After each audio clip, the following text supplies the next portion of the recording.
Hi guys, this is Aarthi.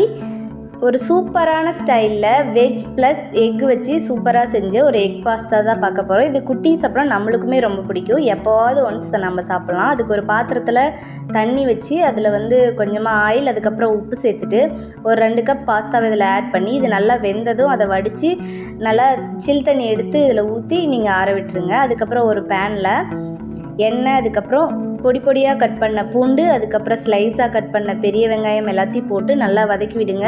நல்லா ப்ரௌனாக வர வரைக்கும் நல்லா வதக்கி விட்டுருங்க. இதில் நான் 1 கப் அளவுக்கு கேரட், பீன்ஸ் ஆட் பண்ணியிருக்கேன். நீங்கள் வேறு எந்த வெஜிடபிள்ஸ், கேப்சிகம் அப்புறம் கார்ன் ஆட் பண்ணுறதுனால நீங்கள் ஆட் பண்ணிக்கலாம். அதுக்கப்புறம் இதுக்கு தேவையான கொஞ்சமாக உப்பு சேர்த்துட்டு நல்லா வதக்கி விட்டுட்டு, நம்ம சாஸ் எதுவும் இப்போ சேர்க்க போகிறதில்ல, அதனால் டொமேட்டோவை மட்டும் பியூரி மாதிரி எடுத்து வச்சுருக்கேன், அதையும் சேர்த்துட்டு இப்போ 1 ஸ்பூன் தனியா பவுடர், சில்லி பவுடர், அதுக்கப்புறமேட்டு கரம் மசாலா, மஞ்சள் தூள் எல்லாம் சேர்த்துட்டு நல்லா இதை ஃபைனாக அந்த ராஸ்மல் போகிற வரைக்கும் நல்லா வதக்கி விட்டுருங்க. நல்லா வதக்கி விட்டுட்டு அதை ஒன் சைடு வச்சுட்டு இப்போ இதில் 4 முட்டை நான் உடச்சி ஊற்றிக்க போகிறேன். உடச்சி ஊற்றி அதில் கொஞ்சமாக சால்ட் ஆட் பண்ணி இதை நல்லா ஒரு மிக்ஸ் பண்ணி கொடுத்துருங்க.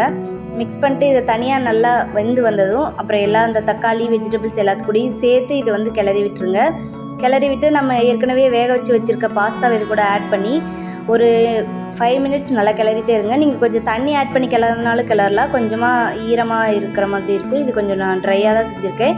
நல்லா இதை கிளறி விட்டு கொத்தமல்லி தலையெல்லாம் சேர்த்து சர்வ் பண்ணிங்கன்னா ரொம்ப ரொம்ப சூப்பராக இருக்கும், டேஸ்ட்டாக இருக்கும். மறக்காமல் வீட்டில் ட்ரை பண்ணி பாருங்கள். மறக்காமல் சேனல் பிடிச்சிருந்துச்சின்னா வீடியோவை சப்ஸ்கிரைப் பண்ணிக்கோங்க. தேங்க்யூ.